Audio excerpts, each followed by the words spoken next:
Justice as Fairness by John Rawls. Fundamental ideas. So we'll be basically talking about the fundamental ideas about maintaining an equilibrium in the society, equality in the society, freedom, justice. So, 4 roles of political philosophy. We begin by distinguishing 4 roles that political philosophy may have as part of a society's public political culture. Consider first its practical role arising from divisive political conflict and the need to settle the problem of order. So, we will be talking about political philosophy. We've already had a long discussion on political philosophy from our first article where Leo Strauss, what is political philosophy and the start of political philosophy. Now in this, John Rawls talks about what are the 4 basic aim that political philosophy gives us, or what the political philosophy does for us. And the first one is arises from the decision making during a political conflict to settle the problem of order. Whenever there is a disruption in the order and the system, that is when the political philosophy comes in and helps to basically settle down the order.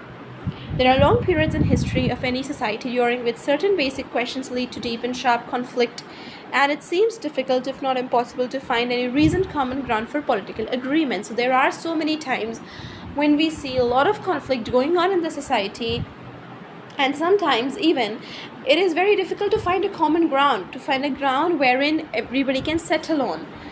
To illustrate one historical origin of liberalism in the wars of religion in the 16th and 17th centuries following the Reformation, these divisions opened a long controversy about the right of resistance and liberty of conscience, which eventually led to the formulation and often reluctant acceptance of some form of the principle of toleration. So basically, they're talking about these wars of religion. They took place in France, and it was between the Protestants and the Catholics. Now there is a deep history about what was it and what was not and all that stuff. And that time the monarch accepted and introduced something as a principle of toleration, which is again a big thing. It has a history. If you're interested in it, you can always go on and look for it. So that was an example which talked about liberty. Basically, what the Protestants and the Catholicism was the Protestants followed the old order of Christianity, and the Catholics, the Roman Catholics, they had, I think I'm saying it the otherwise, whatever. One of the groups, the Protestants and the Catholics, so one of them followed the traditional, the orthodox form of Christianity, and the other one, either the Protestant or Catholic, that I'm, not very sure of. So they wanted to liberalize the religion, Christianity, so that people can follow it according to changing times, and it can be made easier and more accessible. Okay. So that was a time of Reformation when Christianity was reformed to a greater extent. And this is, I think, somewhere happened with almost all the religions in the world.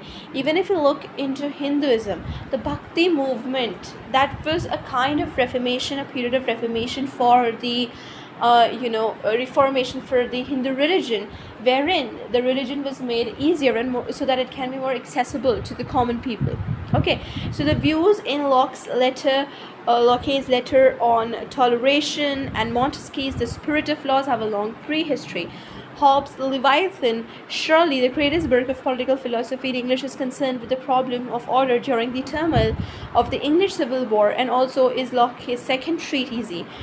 To illustrate in our own case how divisive conflict may lead to political philosophy, recall the existence of debates between the Federalists and Anti-Federalists in 1787-88 over ratification of the Constitution, and how the question of the extension of slavery in the years before the Civil War called for fundamental discussions of that institution and of the nature of the union between the states.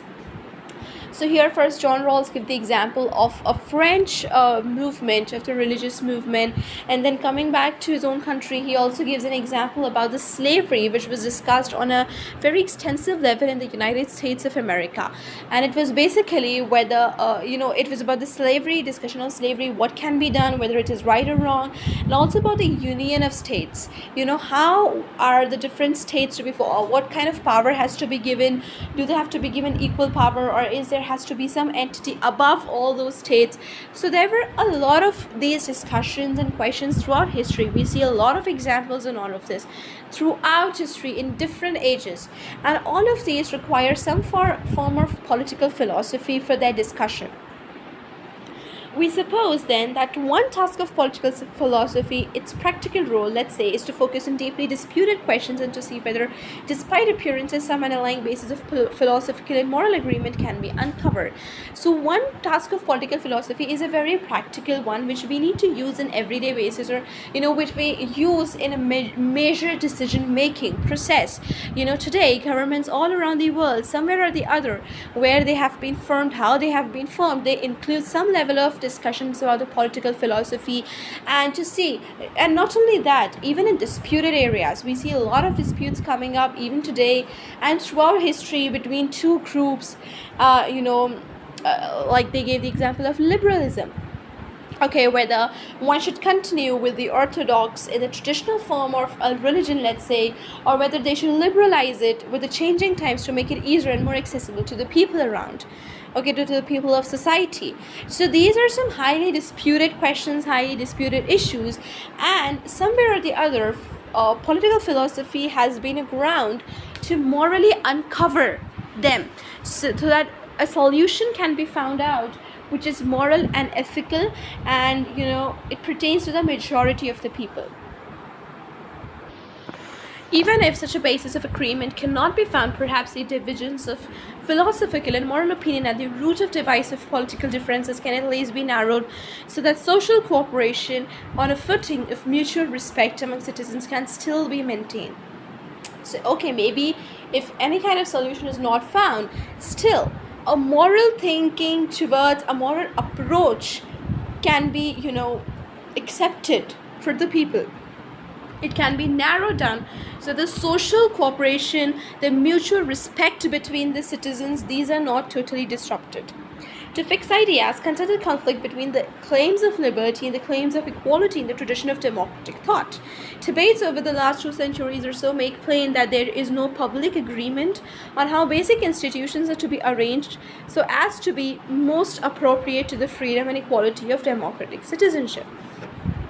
Now we see that democracy have always had a call for equality, liberty, and it is one of the very roots of democracy. So for the last 2 centuries, we see debates also make plain that there is no public agreement on how basic institutions are to be arranged so as to be most appropriate to freedom and equality. So we do see that even till date, it's been over 3/4 of a century, 3/4 now, that democracy has been adopted in the country, and still we're fighting for equality, still we're fighting for liberty. And not only in our country, countries all over the world, even the basic institutions, at the roots level too, we're fighting for equality and freedom. There is a divide between the tradition derived from Locke, which stresses what Constant called the liberties of the moderns, freedom of thought and liberty of conscience, certain basic rights of the person and of property, and the rule of law, and the tradition derived from Rousseau, which stresses what Constant called the liberties of the ancients, the equal political liberties and the values of public life. This over-stylized contrast brings out the depth of the conflict. So now, even when we're talking about liberty, there is liberty of the moderns and there is a liberty of the ancients. Now, the liberty of the moderns means freedom of thought and liberty of conscience. That means everybody is free to think what to do, how to behave themselves, until and unless the person is not hindering the freedom of the other person. And there are certain basic rights for a person. So basically, a person has his own individual life, his own individual sphere, and not all aspects of his life are open to public or can be misused by the public domains, as would happen before. During time of feudalism or slavery, a person did not have certain basic rights to himself, right of property or anything in that matter. And rule of law, that is, there is one law that has to be followed by all, and that law is supreme and all that stuff. And then there is liberties of the ancient, that is the equal political liberties and value of public life, wherein public, wherein a contribution of a person to the public life, to the social sphere of that person. Okay, this conflict is rooted not only in differences of social and economic interest, but also in differences between general political, economic, and social theories about how institutions work, as well as in different views about the probable consequences of public policies. Here we focus on another root of the conflict: the different political, philosophical, and moral doctrines that deal with how the competing claims of liberty and equality are to be understood, how they're to be ordered and weighed against each other, and how any particular way of ordering them is to be justified. Okay, so now we see that this conflict, even when you're talking about liberty, even when we're talking about freedom, now again we have a dispute within it, whether that has to be modern or ancient in its approach, whether it has to be conventional, traditional, modern, what has to be the approach even towards freedom. Okay, and not only the social and economic differences we're talking about when talking about equality of freedom, we're also talking about general political, economic, social theories, how our institutions working, the consequences of public policies. So all of these things, if you can relate to one another, because we're talking about political philosophy, we're talking about the society, we're talking about the general arrangement, the fabric of the society basically. Okay, so we also focus on another rule of the conflict: the different philosophical and moral doctrines that deal with how the competing claims of liberty and equality are to be understood, how they are to be ordered and weighed against each other, and how any particular way of ordering them is to be justified. So even when we're talking about liberty and equality, first comes the understanding part of it. How do we understand freedom and liberty to be? Okay, so there we see lots and lots of conflicts, and this has been always claimed, if I'm not wrong, I think by John Rawls only. But one of these philosophers, political philosophers, who talks about the political theories, and they have claimed that freedom, equality, justice, these principles are basically utopian in their approach. You can never have complete freedom, you can never have complete equality, but what we can always do is strive for the best form of it and the most form of it for the majority of the people. Now we're talking about the second role of it. It may contribute to how people think of their political and social institutions as a whole, and their basic aims and purposes as a society with a history, a nation, as opposed to their aims and purposes as individuals or as members of families and associations. Moreover, the members of any civilized society need a conception that enables them to understand themselves as members having a certain political status in a democracy, that of equal citizenship, and how the status affect their relation to their social world. So, we're also talking about their political and social institutions as a whole, and their basic aims and purposes as a society with a history. So, a society, what does the society strive to achieve? What is the goal of the society? Why are certain things in the society as they are? Okay, we see there are so many social, societal norms all around us that we have to follow. So what is the aim and the reason? Why does the society accept us to follow certain things and not follow certain things? A nation, as opposed to their aims and purposes as individuals, members of families, associations, we see at a single point of time, one person is part of so many different associations and groups. The person is part of, as a member of a family, a member of an institution. For example, a student is also a part of the college or the school, okay, or any other higher institution that they may go to, a university. So there are certain things that a student needs to follow, and as a member of the society, as a member of their family, again, the person has to follow certain rules of the family. Then the person is also a part of the state, a part of the country, nation, and also a global entity, part of the globe. So we see at a single point of time there's so many different associations that a person is a part of, and the person is expected to follow the rules and regulations of all of these associations. The members of any civilized society need a conception that enables them to understand them. This need political philosophy may try to answer, and this role I call that of orientation. The idea is that it belongs to reason and reflection, both theoretical and practical, to orient us in conceptual space, say of all possible ends, individual and associational, political and social.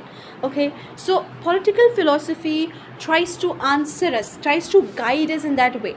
Okay, like as I said, that at one point of time every person is part of so many different institutions, different associations at different levels.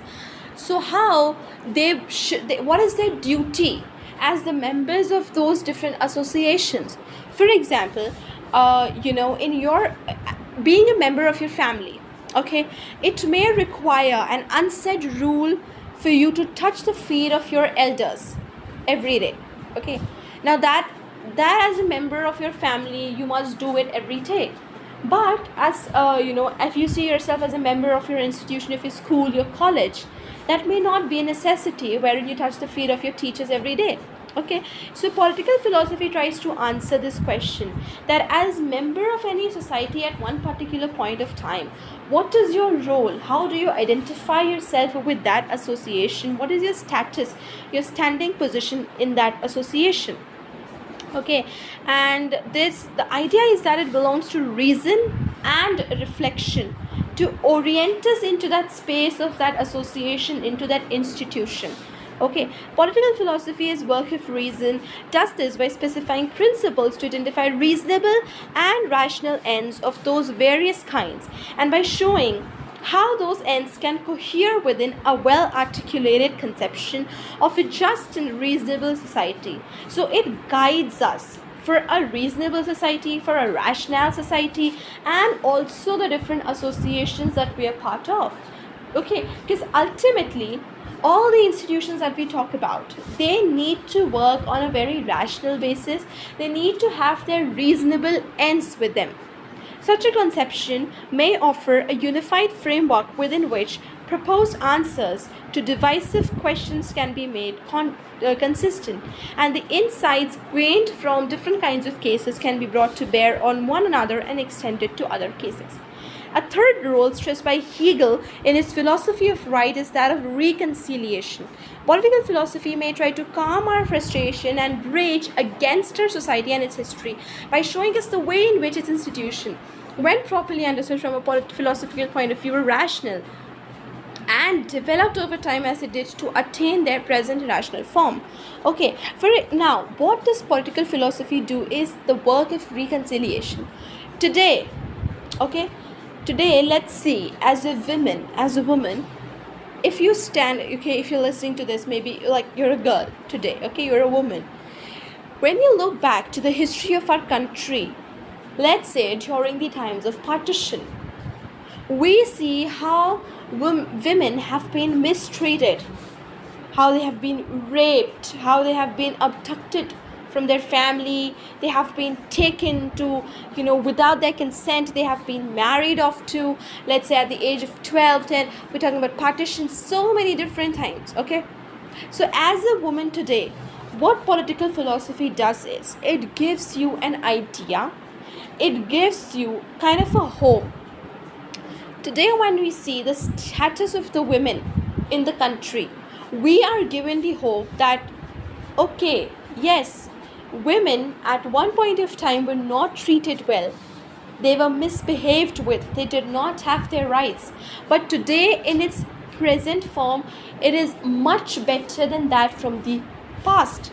We do have a long way to go, but the point is, we have scope for improvement and we are improving. We have seen over the years how the status of the women has improved. So that is something, that is the work of political philosophy. So Hegel's well-known sayings, when we look at the world rationally, the world looks rationally back. He seeks for us reconciliation, that is where Son Hung, That is, we are to accept and affirm our social world positively, not merely be too resigned to it. So it is true, at one point of time, every sector was somewhere or the other, discriminated against, misbehaved with. Okay, let's talk about, for example, a common wealthy family from the past of India. Now, what about the time when Britishers were here? They did not treat the Indians well. So at one point of time, now it was a very normal family, not from a lower caste, as they were discriminated before. So we see at one point of time, every sector was somewhere or the other misbehaved with. But then political philosophy affirms us that the world is moving, and somewhere we are hoping that it moves ahead positively, bringing a positive social change. We shall be concerned with this role of political philosophy in several respects. Thus, I believe that a democratic society is not and cannot be a community, whereby a community I mean a body of persons united in affirming the same comprehensive or partially comprehensive doctrine. The fact of reasonable pluralism, which characterizes a society with free institutions, make this impossible. This is the fact of profound and irreconcilable differences in citizens' reasonable and comprehensive religious and philosophical concepts of the world, and their views of the moral and aesthetic values to be sought in human life. But this fact is not easy to accept, and political philosophy may try to reconcile us to it by showing us the reason and indeed the political good and benefits of it. So now there is one thing. When we talk about this role of the third role of political philosophy, that is the role of reconciliation, where it shows us how, where we are today, the present rational form of our society, which at one point of time may have been very or much worse than today it is. Now this role, let's say that a democratic society is not and cannot to be a community, okay, whereby a community I mean a body of persons united in affirming the same comprehensive or partially comprehensive doctrine. Now, when we talk about this portion of reconciliation, somewhere or the other, we cannot talk about democracy in promoting the culture of a community. When John Rawls talks about a community, he is basically talking about a group of people with the same aim, or following the same doctrine, or following the same principles. That a democratic society does not do. The fact of reasonable pluralism characterizes a society with free institution makes this impossible, because democracy guarantees a space for everybody. Whoever is involved in that democracy, everybody has the right to choose their own path. So somewhere democracy also talks about reasonable pluralism. That does not mean it is not talking about unity, but it is not talking about a comprehensive doctrine for everybody that everybody follows. Okay, so at some point of time there comes a moment when between the citizens we find irreconcilable differences. So because of this pluralism, because everybody is free to make their own choices, a point comes in there, there is a point where all the citizens have their own reasonable rational differences. They don't have it all the same. Okay, like the religious, the philosophical conceptions of the world. Why? Because democracy provides for that freedom. We are free to develop religiously, to follow whatever religion we want to, however we want to, unless and until it does not hinder and suppresses the other person's religion or philosophy. So here we find that there is not a kind of unity in this particular sphere of our life. Okay, again, political society is not and cannot be an association. We do not enter it voluntarily. Rather, we simply find ourselves in a particular political society at a certain moment of historical time. We might think our presence in it, our being here, is not free. In what sense then can citizens of a democracy be free? Or, as we shall ask eventually, what is the outer limit of our freedom? One can try to deal with this question by viewing political society in a certain way, namely as a fair system of cooperation over time from one generation to the next, where those engaged in cooperation are viewed as free and equal citizens and normal cooperating members of society over a complete life. We then try to formulate principles of political justice, such as such that if the basic structure of society, the main political and social institutions, and the way they fit together as one scheme of cooperation satisfies those principles, then we can say without pretense and fakery that citizens are indeed free and equal. Now there comes a point of time where we ask ourselves this question: we did not choose for this political society to be in. It was not our choice that we are a member of this political society and we are following this particular set of rules. So can we say that we are actually free? When did we agree to something like this? Now, let's say the payment of taxes by the government. It was not us, our generation, who decided we want to pay taxes to the government. It was our ancestors and their ancestors who decided that, okay, the government will have this thing where every citizen has to pay a certain share of tax to the government for the development of public bodies or whatever XYZ reason. Now we were not the one who agreed to pay taxes, but we still are paying, and our non-payment of taxes makes us ineligible to be a rightful citizen of the makes us ineligible to participate in so many different functionaries of the society, of the country.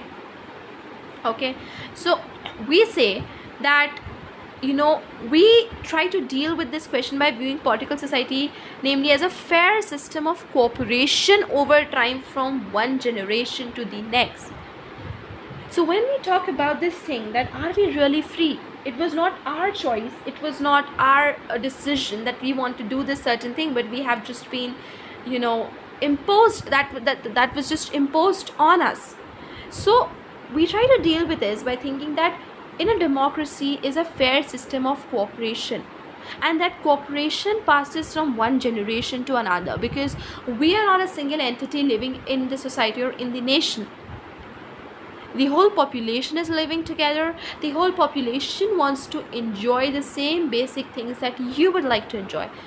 Okay, so in that sense there needs to be a fair system of cooperation. And when we do things like paying taxes to the government or something like that, where we did not really agree to it, that is something that is for the harmony of every other person. Okay, where those engaged in cooperation are viewed as free and equal society citizens and normal cooperating members of society for a complete life. So those people who are engaged in this cooperation, for example, when I'm talking about this paying of taxes, it is just one mere example. There can be thousands others. So when we are engaged in this cooperation, when we cooperate with the society, with the nation, that is when we are viewed as free and equal citizens, that we have all those rights, we are free to follow things and do things.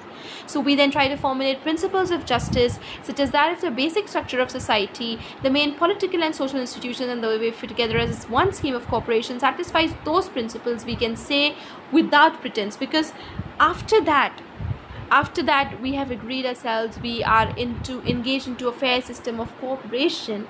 That is when we form principles. That means we're basically working on principles for the good of everybody, and we can say that citizens are indeed free and equal. The fourth role is a variation of the previous one. The view of political philosophy is realistically utopian.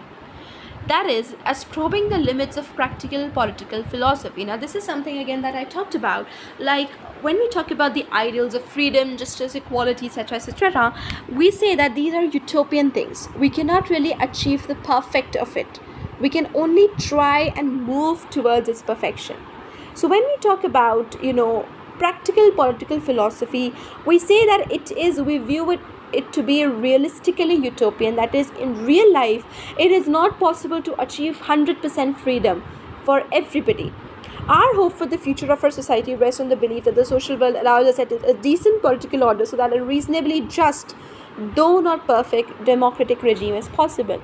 The same thing that we talked about before in one of these roles of political philosophy, that it may be utopian, but at least the fact that there is scope for improvement, that we are moving towards reasonably just, though not perfect, though not absolutely correct, but a reasonable democratic regime.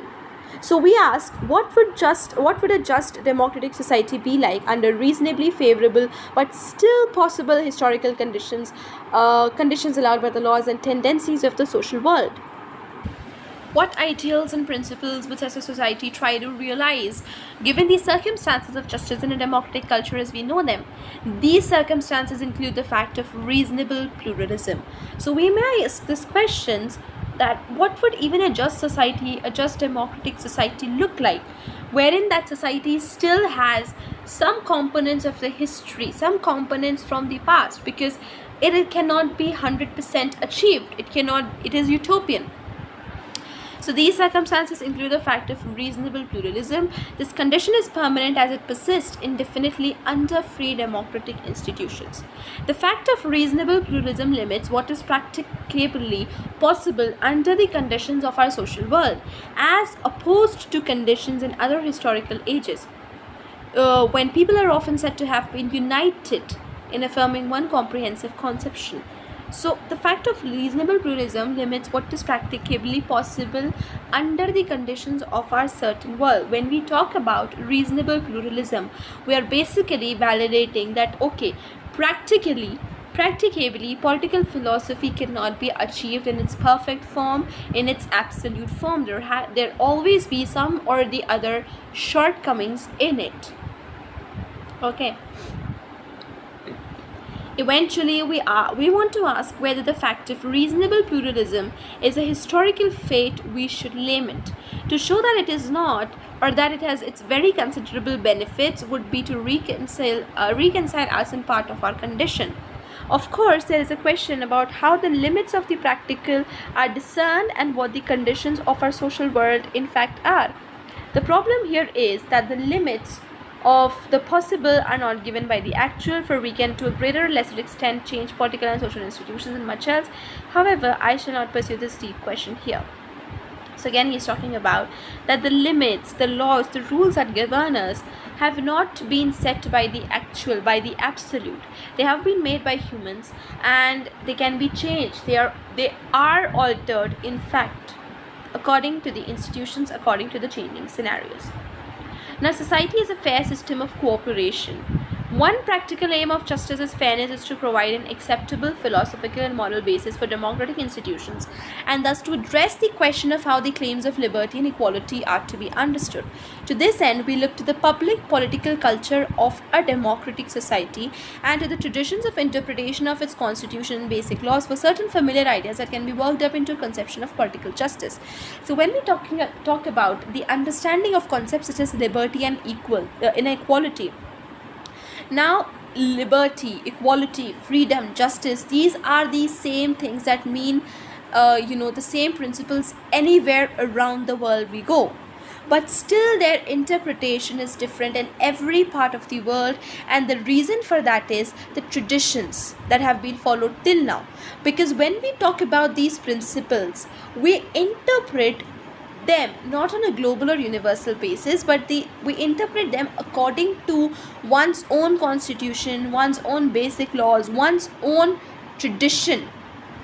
Somewhere the mix of tradition, the mix of culture is there in these following of principles around the globe. It is assumed that citizens in a democratic society have at least an implicit understanding of these ideas as shown in everyday political discussion, in debates about the meaning and ground of constitutional rights and liberties and the like. Some of these familiar ideas are more basic than others. Those we use to organize and to give structure to justice as fairness as a whole, I count as fundamental ideas. The most fundamental idea in this conception of justice is the idea of society as a fair system of social cooperation over time from one generation to the next. We use this idea as the central organizing idea in trying to develop a political conception of justice for a democratic regime. Okay, so some of these ideas are more basic than others. Okay, right to I'm taking an example, right to internet, let's say, and then there's right to life. Without doubt, right to life is a more basic right than the right to internet. Even when we talk about, say, right to livelihood. Now, right to life is again a more basic right than right to livelihood. So we use the more basic ideas to give a structure to justice's fairness. Okay, so the most fundamental idea is the fair system of social cooperation. It is very important. We live in a society, we live in a nation wherein the resources of the nation or that particular land has to be used by everyone around, and they should be equally accessible so that everybody has the same scope of improvement than anybody else.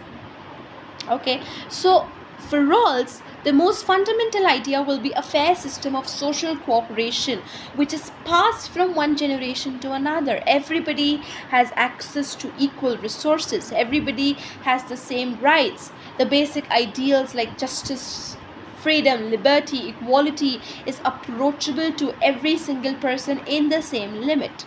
This central idea is worked out in conjunction with two companion fundamental ideas: the idea of citizens as free and equal persons, and the idea of a well-ordered society, a society effectively regulated by a public conception of justice. So when we talk about the fundamental idea of a fair system of social cooperation, that brings into play two different companion fundamental ideas, that is the idea of citizen and the idea of a well-ordered society. Now these fundamental intuitive ideas are viewed as being familiar from the public and political culture of a democratic society. Even though such ideas are not often expressly formulated, nor their meanings clearly marked out, they may play a fundamental role in society's political thought and in how its institutions are interpreted.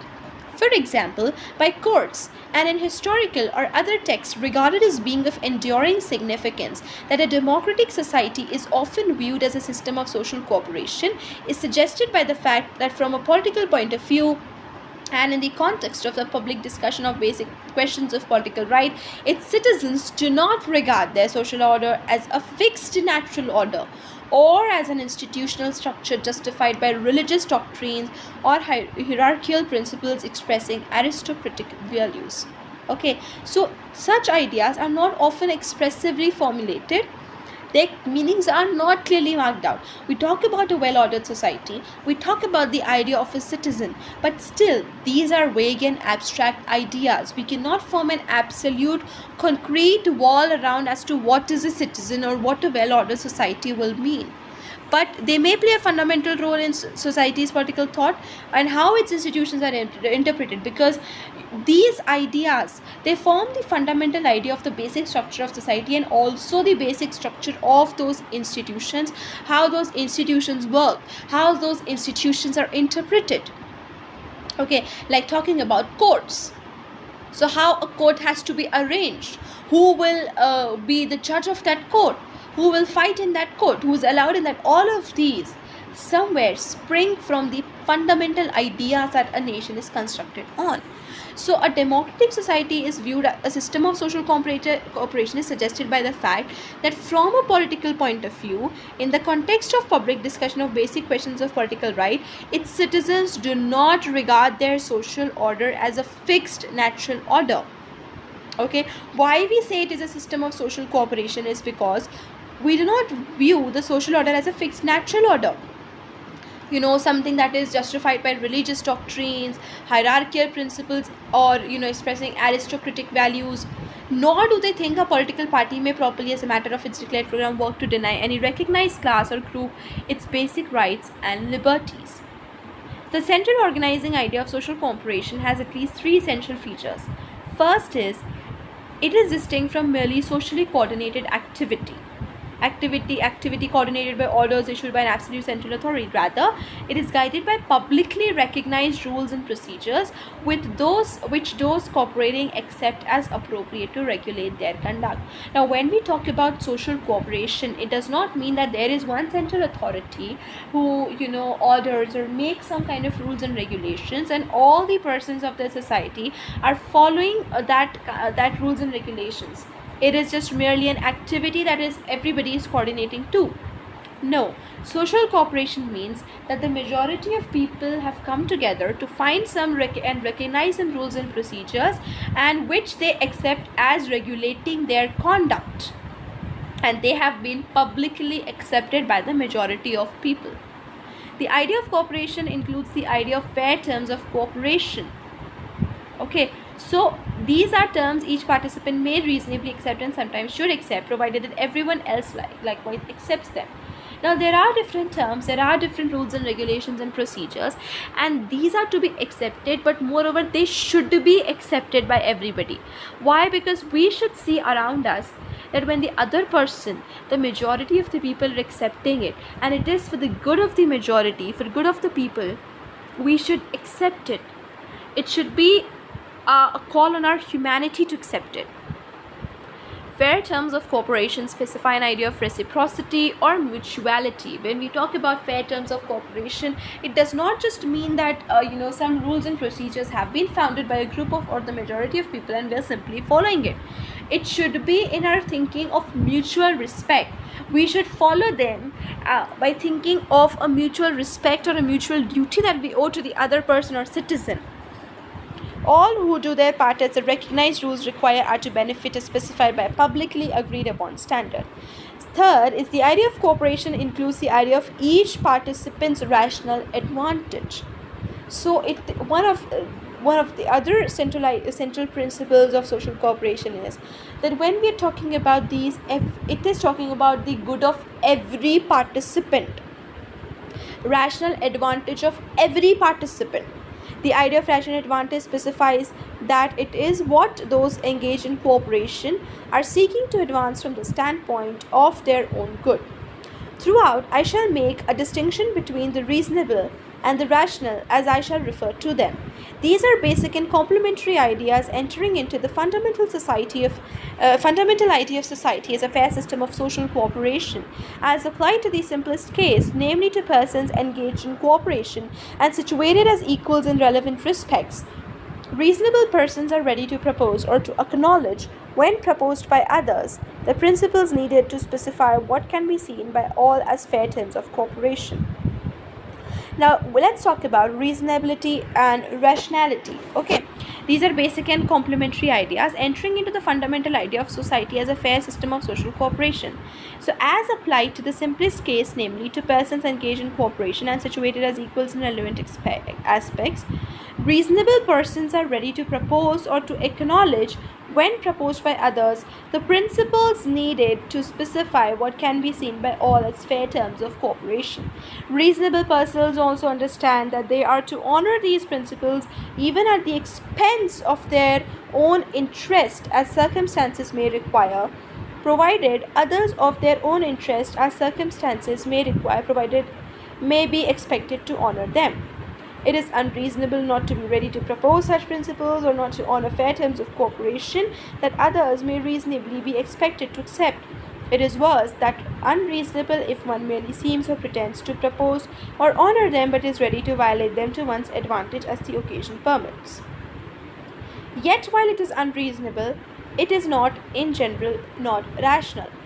So reasonability and rationality are two different things. Reasonable persons understand that they should honor these principles that have been formed by everybody, even when it is at the expense of their own interest. Why? Because everybody else is following it. Everybody else is expected to follow the principles, and it is also their duty. A reasonable person will think of that. Okay. So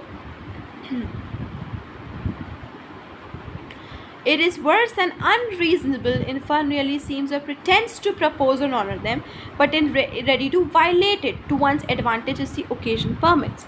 So if one person is ready to violate any principle or law because he or she is at an advantage, at that time that is unreasonable, because at any point of time, even when it is undermining your own advantage, is when you should honor your own laws and principles, because that is necessary.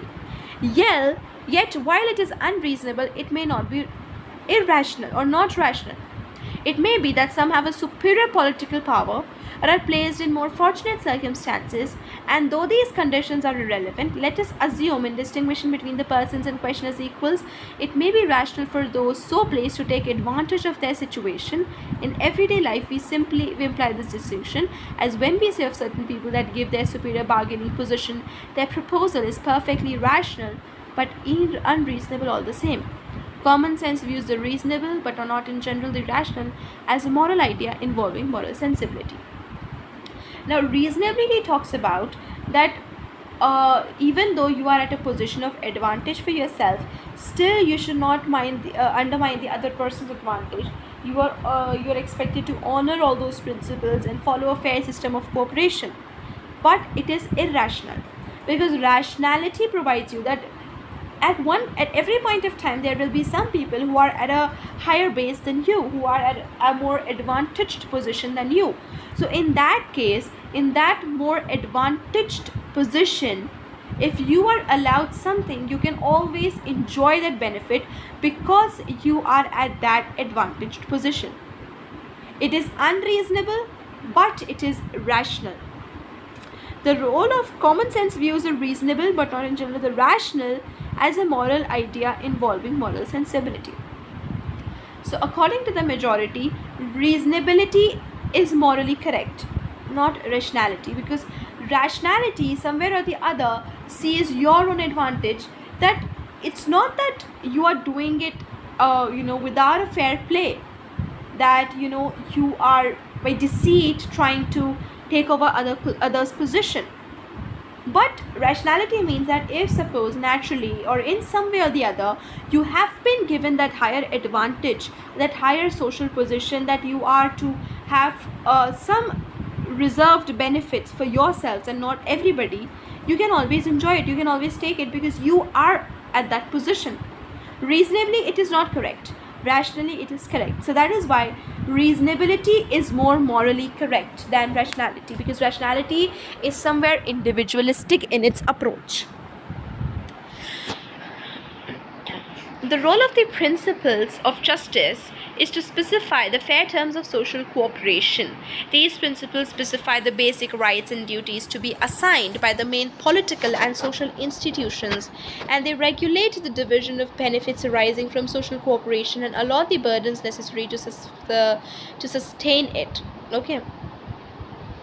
So there is a role of principle of justice. The different rules, laws, regulations, procedures, principles that we form for justice is to specify the fair terms of social cooperation. Okay, they specify the basic rights, what are the duties of the citizens, okay, and they regulate the division of benefits arising from the social cooperation. Okay, that the benefits can be enjoyed by everybody, and burdens necessary to sustain it, and the burden is also distributed among everybody and not just one particular strata of the community, of the society. Since in a democratic society, citizens are regarded from the point of view of the political conception as free and equal persons, the principles of a democratic conception of justice may be viewed as specifying the fair terms of cooperation between citizens so conceived. By way of these specifications, the principles of justice provide a response to the fundamental question of political philosophy for a constitutional democratic regime. That question is, what is the most acceptable political conception of justice for specifying the fair terms of cooperation between citizens regarded as free and equal and as both reasonable and rational, as normally and fully cooperating members of society over a complete life from one generation to the next?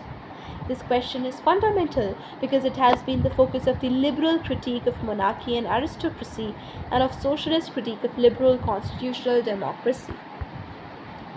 So, the principles of justice provide a response to the fundamental question of political philosophy. The question is, what is the most acceptable political conception of justice for specifying the fair terms of cooperations between the citizens? What is the most acceptable political conception of justice?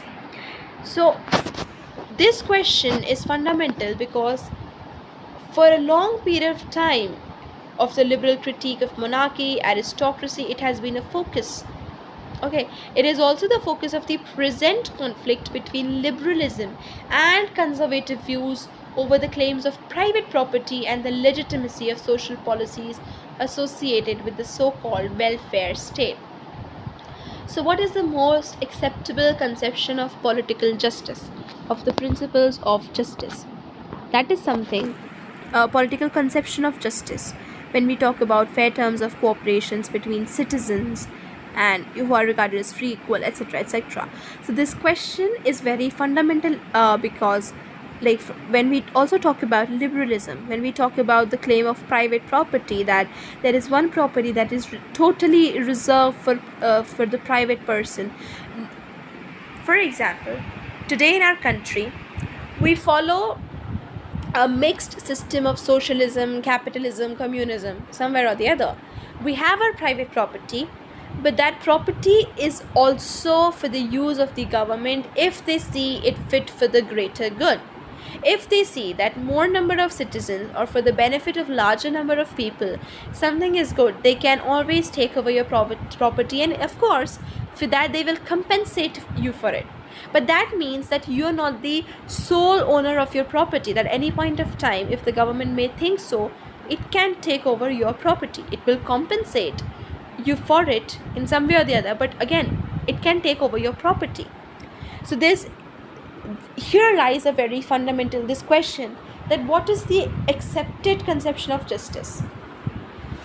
In using the conception of citizens as free and equal persons, we abstract from various features of the social world and idealize in certain ways. This brings out one role of abstract conceptions. They are used to gain a clear and uncluttered view of a question seen as fundamental by focusing on the more significant elements that we think are most relevant in determining its most appropriate answer. Unless explicitly stated otherwise, we do not try to answer any question except the fundamental question stated above. The idea of a well-ordered society. Okay. As stated, the fundamental idea of a well-ordered society, a society effectively regulated by a public conception of justice, is a companion idea used to specify central organizing idea of society as a fair system of cooperation.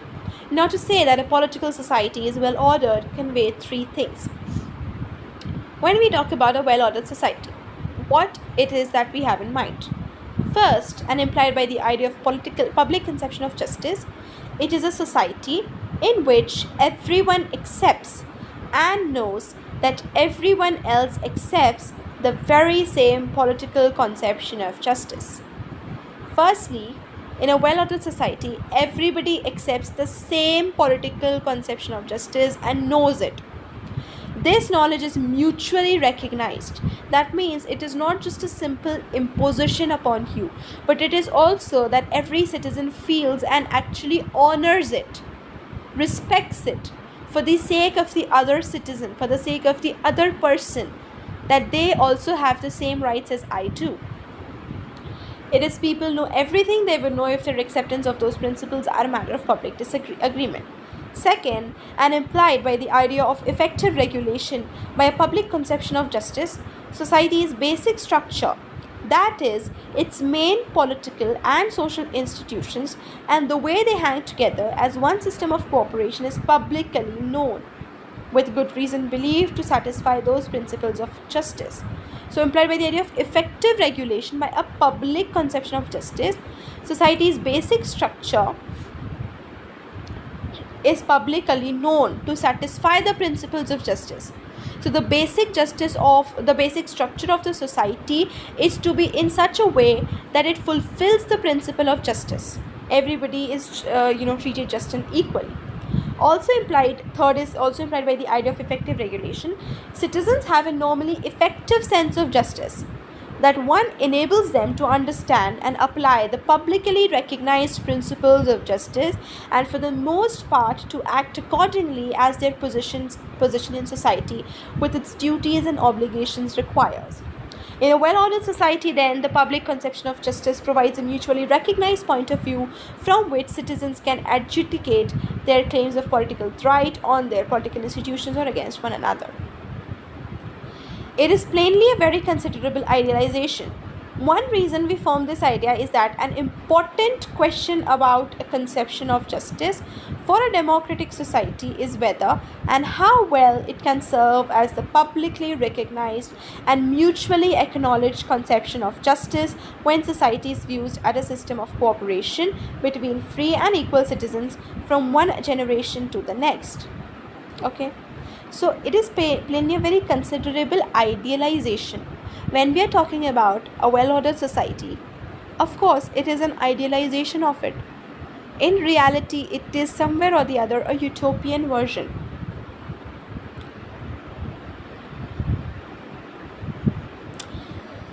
One reason we form this idea is it can serve, whether or not or how well can it serve as the publicly recognized and mutually acknowledged conception of justice between free and equal citizens from one generation to the next.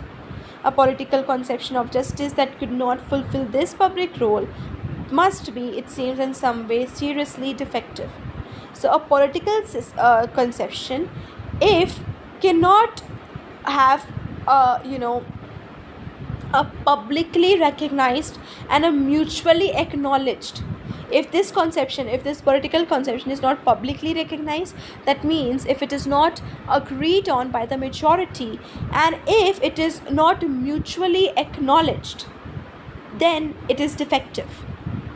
The sustainability of a conception of justice for a well-ordered society provides an important criterion for comparing political conceptions of justice. The idea of a well-ordered society helps to formulate that criterion and to specify further the central organizing idea of social cooperation. The idea of a well-ordered society has two meanings. Its general meaning is given above. A well-ordered society is a society effectively regulated by some public conception of justice, whatever that conception may be. So when we talk about well-ordered society, it has two meanings. First is, there is a conception of justice, okay, whatever it may be, but it is effectively regulated by some public conception of justice. The society, there is a conception of justice. Conception of justice basically means that there are some basic structure of justice that is being followed throughout.